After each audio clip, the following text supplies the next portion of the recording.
গতকাল একটি ঐতিহাসিক ঘটনা ঘটেছে, সেটি হলো জুলাই ডিক্লারেশন বা প্রক্লেমেশন, কিন্তু সেখানে কিছু গ্যাপ রয়েছে। সেই গ্যাপের কথা আপনারা কি ফাইন্ড আউট করতে পেরেছেন? জুলাই ডিক্লারেশনের কোথাও যারা জুলাই আন্দোলনে শহীদ হয়েছে বা নিহত হয়েছে, যাদেরকে হত্যা করা হয়েছে, তাদের নিরাপত্তার ব্যাপারে কিছুই বলা হয়নি। তাদের অর্থনৈতিক নিরাপত্তার ব্যাপারে কোনো কিছু বলা হয়নি। পিনাকি ভট্টাচার্যের আলোচনা আপনারা দেখেছেন যে বিএনপির ধ্বংসের হাত থেকে কেউ বাঁচাতে পারবে না। বিএনপির যে এখন বুদ্ধিজীবী বের হয়েছে বা আব্দুল সালামের যে অবস্থা, আর বিরানি আলম অমুক তমুক তাদের যে অবস্থা, তাতে বিএনপিকে কেউ বাঁচাতে পারবে না। তো দর্শক, একটা খবর যে বিএনপি আসলে অবাস্তব কলিগ কল্পনা বিলাসের মধ্যে আছে। ইউটোপিয়ান জগতে তাদের রাজনৈতিক পরিকল্পনা করছে। বিএনপি যে জয় বাংলা হয়ে যাওয়ার পথে তার অনেক এক্সাম্পল পারিপার্শ্বিক পরিস্থিতি আপনারা দেখতে পারেন, আমরা মাঝে মাঝে দেখাই। 5 তারিখ জাতির উদ্দেশ্যে আমরা একটা প্রহসন বা একটা কি বলবো, আমাদের অসন্তুষ্টি জুলাই সনদ কিংবা আমরা যেটাকে বলি প্রক্লেমেশন, আমরা যেটাকে বলি আরো অনেক শব্দে আমরা সেটাকে বলে থাকি। তো সেই বিষয়টি আমাদেরকে যথেষ্ট আঘাত করেছে। জুলাই ঘোষণাপত্রে প্রধান উপদেষ্টার যে বিষয়গুলো আমরা শুনলাম, তিনি যে পাঠ করলেন, বাংলাদেশের অধিকাংশ মানুষকে বা অধিকাংশ রাজনৈতিক দলকে আহত করেছে। আবার পর্দার অন্তরালে অনেকগুলো কুয়ের ঘটনার মতো গুঞ্জন শোনা যাচ্ছে। বলা হচ্ছে বাংলাদেশের নির্বাচন সময় মতো হবে না। বলা হচ্ছে বাংলাদেশে -3 ফর্মুলা বাস্তবায়নে এখনো। আসসালামু আলাইকুম দর্শক, নতুন একটি খবরে আপনাদের সবাইকে স্বাগতম। আশা করছি আপনারা ভিডিওর শুরুটা দেখেই বুঝতে পেরেছেন আজকের নিউজটা ঠিক কতটা গুরুত্বপূর্ণ হতে চলেছে এবং ঠিক কোন দিকটাকে ইঙ্গিত করছে। তাই বলবো দর্শক, যারা ভিডিওটি দেখতে শুরু করেছেন তারা অবশ্যই নিউজটি না টেনে সম্পূর্ণ মনোযোগ সহকারে দেখবেন, তাহলে এই বিষয় সম্পর্কে আসল তথ্যগুলো জানতে বা বুঝতে পারবেন। তো প্রিয় দর্শক, আমি আর কথা বাড়াবো না। ভিডিওর শুরুতে আপনাদের যেই ভিডিওগুলোর অংশবিশেষ দেখিয়ে শুরু করেছিলাম, সেই ভিডিওগুলোর বিস্তারিত আলোচনা দেখব। তবে তার আগে অনুরোধ, যারা এখনো চ্যানেলটি সাবস্ক্রাইব করেননি সকলে চ্যানেলটি সাবস্ক্রাইব করে পাশে থাকা বেল আইকন বাজিয়ে দিন, আর যারা ইতিমধ্যে সাবস্ক্রাইব করে রেখেছেন তাদেরকে অসংখ্য ধন্যবাদ। প্রিয় দর্শক, চলুন একটি লাইক দিয়ে আমরা ধারাবাহিকভাবে সবগুলো ভিডিওর বিস্তারিত আলোচনা দেখে আসি। কেউ কেউ কাজ করছে। বলা হচ্ছে বিএনপি কে ছেড়ে বাকি দলগুলো একজোট হয়ে যাবে, বিএনপি কে একা মাঠে রেখে নির্বাচন বন্ধ করা হবে। এরকম নানান রকম পর্দার অন্তরালে গুঞ্জন রয়েছে এবং সবগুলো বিষয়কে আমি আজকে আপনাদের সামনে তুলে ধরবো। পাশাপাশি আওয়ামী লীগ বাংলাদেশের রাজনীতিতে আবারও অ্যাক্টিভ হওয়ার জন্য কি কি পরিকল্পনা নিয়ে মাঠে কাজ করছে সেটারও একটা বিশদ আলোচনা তুলে ধরবো আজকের ভিডিওতে। প্রিয় দর্শক, প্রায় 1 বছর মানে পূর্ণ 1 বছরে এক বছর শেষ করে ডক্টর প্রফেসর ইউনূস তিনি যে জুলাই ঘোষণাপত্র পাঠ করলেন, এটা নিয়ে আমরা ইতিমধ্যে টেলিভিশনে সোশ্যাল মিডিয়ায় দেখলাম। আমাদের যাদের এটা নিয়ে অনেক আগ্রহ ছিল, অপেক্ষা ছিল, তাদের সবাই মোটামুটি হতাশ হচ্ছে। প্রফেসর ইউনূসের এই জুলাই ঘোষণাপত্র লেখা বা পাঠ করা, এখান থেকে যদি একটু বুদ্ধি খাটিয়ে চিন্তা করেন বা বিষয়গুলোকে নিয়ে গভীরভাবে বিশ্লেষণ করেন, দেখবেন এটি নির্ধারিত যে কোনো একটি গোষ্ঠীকে খুশি করেছে, কিন্তু বাকি সব গোষ্ঠী হতাশ হয়ে গেছে। আমাকে অনেকে প্রশ্ন করেছিলেন যে জুলাই ঘোষণাপত্রের দিন বৈষম্য বিরোধী আন্দোলন বা ফ্যাসিস্ট হাসিনা বিরোধী আন্দোলনের অন্যতম গুরুত্বপূর্ণ 5 ব্যক্তি কেন ঢাকায় ছিল না। তাদের মধ্যে হাসনাত, সার্জিস, নাসির উদ্দিন পাটোয়ারি, এরকম আরো অনেকে ছিলেন। কেউ বলছেন পিটার হাসের সাথে দেখা করতে গেছেন, কেউ বলছেন তারা পারিবারিক সফরে গেছেন, কিন্তু আমি যেটা জানি এটা হলো জুলাই ঘোষণাপত্র পাঠ ইস্যুতে একটি কি বলবো অসন্তুষ্টির কারণ। অর্থাৎ জুলাই ঘোষণাপত্রের যে বিষয়বস্তু, এটা এনসিপির এই 5 নেতার কাছে পূর্বেই পৌঁছে গেছে। এটা তো ধরেন উপদেষ্টা নিজে লেখেননি, কেউ লিখে দিয়েছে। এটার কপি তো নিঃসন্দেহে আসিফ কিংবা মাহফুজের কাছে পৌঁছেছে বা নাহিদের কাছে পৌঁছেছে। তারা দেখেছে, তারা সবচেয়ে শক্তিশালী স্টেক হোল্ডার এই রাষ্ট্রের, এখন তারাই ইউনূসকে বসিয়েছে। তো যেটা শুনতে পাচ্ছি, এই প্রোক্লেমেশনে জামায়াত, এনসিপি, হেফাজত, চরমোনাই, গণ অধিকার, এবি পার্টি, এদের কোনো কারোই মতামত গ্রহণ করেনি ইউনুস সরকার। এই ঘোষণাপত্র শুধু একটি দলকে খুশি করানো হয়েছে, এটি এনসিপি নেতারা বলছে। যে কারণে সার্জিস হাসনাতরা ওই দিনই চলে গেছেন কক্সবাজারে। বিষয়টা বুঝতে পারছেন? তারা একদিন আগেও না, একদিন পরেও না, ঠিক ওই দিনই তারা কক্সবাজারে চলে গেছেন এবং তারা জাতিকে বোঝাতে চেয়েছেন যে এটা সাথে দাঁড়াবে। তারা জানেন যে এই দিনটিতে তারা ঢাকার বাইরে গেলে নিউজ কভারেজ আসবে, কিন্তু নেপথ্য থেকে পিটার হাসের সাথে তাদের সাক্ষাতের গুঞ্জনটি ছড়িয়ে দেওয়া হয় ইচ্ছাকৃত একটি মহলের পক্ষ থেকে।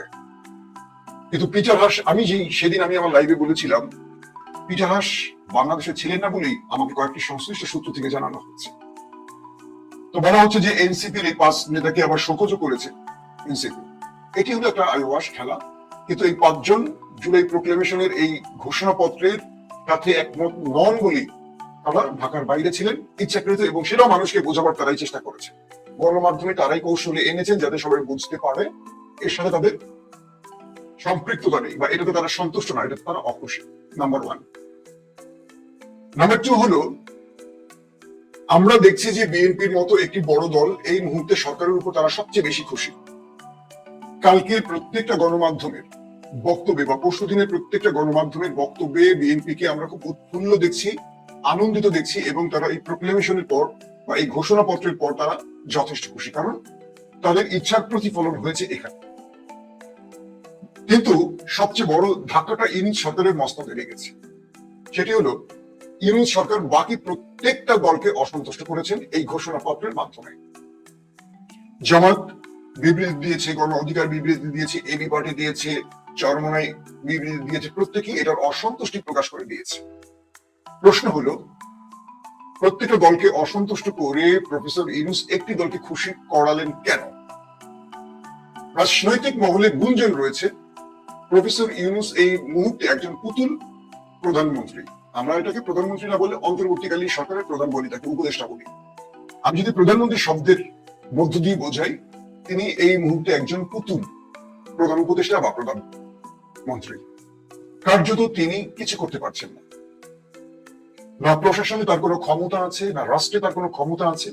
তিনি বিদেশিদের সাথে বৈঠক, ক্যাবিনেটের বৈঠক, উপদেষ্টাদের সাথে বৈঠক, যেমন আজকে তিনি কিছুক্ষণ আগে তিনি সচিবালয়ে গেছেন, এখানে উপদেষ্টা মন্ডলীদের সাথে তিনি জরুরি বৈঠক করছেন সচিবালয়। এটা তিনি ক্ষমতায় আসার পর দ্বিতীয় বৈঠক সচিবালয়ের ভেতরে উপদেষ্টাদের সাথে প্রফেসর ইউনুসের।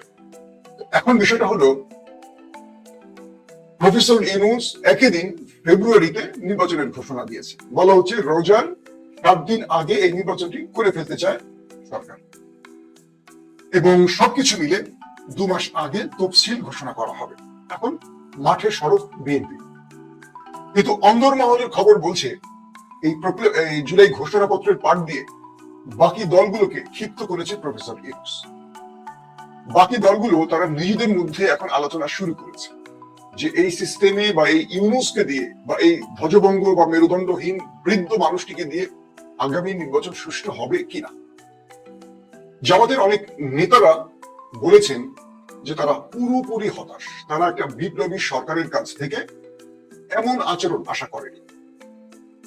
আদার্স যে পার্টিগুলো আছে তারাও বলছেন তারা ইউনুস সরকারকে প্রথমে খুব শক্তিশালী মনে করেছিলেন, যেভাবে ভারতকে একটার পর একটা গুগলি দিচ্ছিলেন, ভারতকে চাপে রেখেছিলেন, কিন্তু শেষ পর্যন্ত তারা দেখছেন ইউনুস সাহেবের ভেতরে ঘুমে ধরে গেছে, বা তার উপদেষ্টা মন্ডলী বা তার নিকট পরামর্শদাতারা তারা ভীত হয়ে গেছেন তাদের বয়সের কারণে। এখন বিষয়টি তৈরি হয়েছে এরকম যে ইউনুস সাহেব এই মুহূর্তে ক্ষমতা লবির কাছে ভীত হয়ে গেছে, কারণ এই দেশে তার নিজের ব্যবসা বাণিজ্য আছে, এগুলো টিকিয়ে রাখতে হবে। তো হাসিনা যেভাবে তাকে 14 তলা উঠিয়েছিলেন সিঁড়ি দিয়ে, পরবর্তী কোন সরকার তাকে উঠাতে পারে এই ভয়টি তার মধ্যে আছে, যে কারণে তিনি একটি এক্সিট রুট চাইছেন, কারো কাছে ক্ষমতা হস্তান্তর দিয়ে চলে যেতে পারলে তিনি বাঁচেন, এবং তাদের খুশি করিয়ে যেতে চান, যাতে পরবর্তী সময় তার গ্রামীণ ব্যাংক বা গ্রামীণ ফোনের কোনো সমস্যা না হয়, তার ব্যবসা বাণিজ্যের কোনো ক্ষতি না হয়। এটি ইউনুস সাহেবের মগজে ঢুকিয়ে দেওয়া হয়েছে। যেহেতু তার সঙ্গে বাকি উপদেষ্টারা তার সাথে শক্তভাবে দাঁড়াতে পারছেন না, 2-1 ছাড়া, তাই তিনি এই পথে আর সাহসী পদক্ষেপ নিতে পারছেন না। তার সঙ্গে যারা রয়েছে তারাও তো তাদের মতো বৃদ্ধ লোক, দুই একজন ছাড়া বাকিরা সাহসের সাথে মোকাবেলা করতে পারছেন না। এখন বিষয়টি কি তৈরি হলো? ভেতরে ভেতরে বিএনপির বাইরে যে দলগুলো আছে তারা ভেতরে ভেতরে আলোচনা চালাচ্ছেন ফেব্রুয়ারিতে তারা নির্বাচনে যাবেন কিনা, কারণ প্রশাসনের সংস্কার হয়নি। তারপর ভোটার হালনাগাদের বিষয় ইস্যুটি এখনো কোনো কার্যকরী আমরা সিদ্ধান্ত দেখিনি বা সেভাবে দেখিনি, কারণ বিগত আওয়ামী লীগের আমলে এই ভোটার তৈরির ক্ষেত্রে যথেষ্ট আওয়ামী লীগ সমালোচনা করিয়েছে, অনেককে ভোটার লিস্টে যুক্ত করেনি। আওয়ামী লীগের লোক ভোটার হয়েছে কিন্তু বিরোধী মতের লোক ভোটার হতে পারেনি। এখন পর্যন্ত তাদের সিমটম দেখা যায়নি, অনেক জায়গায় ভোটার হালনাগাদ হয়। দ্বিতীয়ত, যে প্রশাসন নির্বাচন করবে সেই প্রশাসনের বসকে ইউনুসে যদি ভীত হয়ে যান ক্ষমতা লবিক আছে, সেই প্রশাসন আসলে কি করবে? নির্বাচনের দিনটি মূলত কেন্দ্র দখল হলে এই সরকার কিভাবে সেটাকে রক্ষা করবে? একসঙ্গে হাজার হাজার কেন্দ্রে ভোট হবে, এই প্রশাসন দিয়ে কেন্দ্র রক্ষা করা কঠিন হবে, ইম্পসিবল, একেবারেই সম্ভব নয়। চতুর্থত, একটা জুলাই ঘোষণাপত্র সব দল মিলে তাদের মন মতো আনতে পারেনি, তাহলে এই নির্বাচনে সব দল মিলে কি করে নির্বাচনের বৈতরণী পার হবে পেশি শক্তির বা কালো টাকার বিরুদ্ধে? এই জিনিসগুলো তাদের কাছে এখন প্রশ্ন উঠছে। তারা বলছেন যে প্রফেসর ইউনূস এইভাবেই যদি সবকিছু করতে চান হয়তো বা ফেব্রুয়ারি নির্বাচনে তারা যোগ দেবেন না, অংশ নেবেন না। কেউ কেউ বলছেন অর্থাৎ ফেব্রুয়ারিতে যে নির্বাচনের ঘোষণাটি আসছে সরকারের পক্ষ থেকে, বিএনপি ছাড়া বাকি দলগুলো এই নির্বাচনে নাও আসতে পারে। যদি বিএনপি ছাড়া বাকি দলগুলো নির্বাচনে না আসে সেক্ষেত্রে কি নির্বাচন হবে? না, হবে না। কারণ এই সময়টি আওয়ামী লীগের সময় না যে আওয়ামী লীগ 3 টার্ম জোর করে কখনো বিনা ভোটে, কখনো রাতের অন্ধকারে, কখনো 154টি আসন বিনা প্রতিদ্বন্দ্বিতায়, এই যে সিস্টেমে আওয়ামী লীগ নির্বাচনগুলো করেছে, আওয়ামী লীগের পাশে ভারত ছিল এবং পুরো রাষ্ট্রযন্ত্র আওয়ামী লীগের ছিল, এবং আওয়ামী লীগ জাতীয় পার্টিকে বিরোধী দলের চেয়ারে বসিয়ে তারা এই কাজটি করেছে। কিন্তু সাম্প্রতিক সময় যে অবস্থা দেখা যাচ্ছে সেখানে বিএনপি ব্যতি রেখে বড় একটি দল নির্বাচনে আসবে না যদি এই পরিস্থিতি চলে। আগামী দিনে ইউনূস সরকার যদি ঠিক একটি দলের ভয়ে এই সিদ্ধান্তগুলো বারবার নিতে থাকে, তখন তাদের মধ্যে নিরপেক্ষতা নিয়ে প্রশ্ন উঠবে এবং তারা নির্বাচনে ফ্রি ফেয়ার অথবা যেটাকে আমরা বলি একটি চমৎকার ফিল্ডে নির্বাচন হওয়া, এটি সুষ্ঠু নির্বাচন হওয়ার সুযোগ আছে কিনা এটা নিয়ে প্রশ্ন উঠবে। চরমোনাই বলি, গণ অধিকার বলি, এবি পার্টি বলি বা আদার্স যে রাজনৈতিক দলগুলো বলছি বা জামায়াতের কথা বলি, তারা ভেতরে ভেতরে পরিকল্পনা করছেন যে তারা এই পদ্ধতিতে এইভাবে নির্বাচনে যাবেন কিনা। এখন পর্যন্ত পিআর এর বিষয় সরকার কথা বলেও কোন সমাধানে আসতে পারেনি। প্রশাসনের মধ্যে, পুলিশের মধ্যে, আমলাদের মধ্যে, ডিসিএসপিদের মধ্যে, টিএনও ইউনোদের মধ্যে কোনো সংস্কার হয়নি। সরকার বলছে, মানে আমাদের স্বরাষ্ট্র উপদেষ্টা বলছেন নির্বাচনের আগে তারা লটারির মাধ্যমে প্রশাসনের প্রশাসনের মধ্যে রদবদল করবেন। লটারি করে আপনার লাভটা কি? ধরেন আমরা মাঝে মাঝে যদুমধু রামসাম খেলি না, আমরা মাঝে মাঝে চুরি করে কি করতাম জানেন? যে একই জিনিস 2-3টা লিখে নিতাম। তো ধরেন লটারি করবেন, লটারি কাদেরকে নিয়ে করবেন? যাদেরকে নিয়ে লটারি করবেন অধিকাংশই তো দোষর প্যাসেজদের, তো তাদের লটারি করে যেখানে দেন তারা তাদের কাজটাই করবে। এদের মধ্যে আপনি নতুন নতুন অফিসারদেরকে উঠিয়ে এনেছেন, নতুন পুলিশি কোনো লোক নিয়োগ দিয়েছেন যারা নির্বাচনের জন্য প্রস্তুত থাকবে। নির্বাচনের দিন প্রফেসর ইউনূস, আমি আপনাদেরকে বলে রাখি, কাগজে কলমে লিখে রাখেন, নির্বাচনের দিন না ইউনূস না প্রধান নির্বাচন কমিশনের কথা কেউ শুনবে একটি রাজনৈতিক দলের নির্দেশ। কেন্দ্র দখল হয়ে যাবে, বিভিন্ন ভোটার কেন্দ্রে প্রবেশই করতে পারবে, বিভিন্ন কেন্দ্রে মারধরের ঘটনা ঘটবে। মারধর কি? ঘর থেকে বেরোতে দেওয়া হবে না, বলবে তোমাদের ভোট হয়ে গেছে, তোমাদের কেন্দ্রে যাওয়া লাগবে না। আমি বলে রাখি, আওয়ামী লীগের ভোটের চেয়েও এবারের ভোটটা ন্যাক্কারজনক হতে পারে। কারণ প্রশাসন যদি স্ট্রং না হয়, প্রশাসন যদি সরকারের নির্দেশ না মানে বা সরকার যদি আন্তরিক না হয়, সেক্ষেত্রে কখনো আপনি সুষ্ঠু নির্বাচন করতে পারবেন না, কখনোই না। এবার তাই হবে। আমাদের পুলিশ বলি, আইন শৃঙ্খলা বাহিনীর কথা বলি, তারা ঢাকার একটা মব বন্ধ করতে পারে না, পুরো বাংলাদেশে তারা একসাথে নির্বাচন করবে কি করে? এই জন্য স্থানীয় সরকার নির্বাচনটি প্রথমে হলে সরকার তার দুর্বল জায়গাগুলো বুঝতে পারতো, কোথায় কোথায় সমস্যার দরকার, কোথায় কোথায় ট্রিটমেন্টের প্রয়োজন, কোথায় কোথায় কাদেরকে বদলি করতে হবে, কাদেরকে সরাতে হবে, এটা সরকার বুঝতো। দর্শক, আশা করি সবগুলো ভিডিওই আপনি মনোযোগ সহকারে দেখেছেন। সেই সাথে দর্শক, এই ভিডিওগুলো সম্পর্কিত যদি কোনো তথ্য বা মতামত থাকে তাহলে অবশ্যই কমেন্টস করে জানিয়ে দিন। এতক্ষণ সাথে থাকার জন্য ধন্যবাদ। আবার দেখা হবে আগামী ভিডিওতে কোনো নতুন টপিকস নিয়ে। সকলের সুস্বাস্থ্য কামনা করে বিদায় নিচ্ছি। আল্লাহ হাফেজ।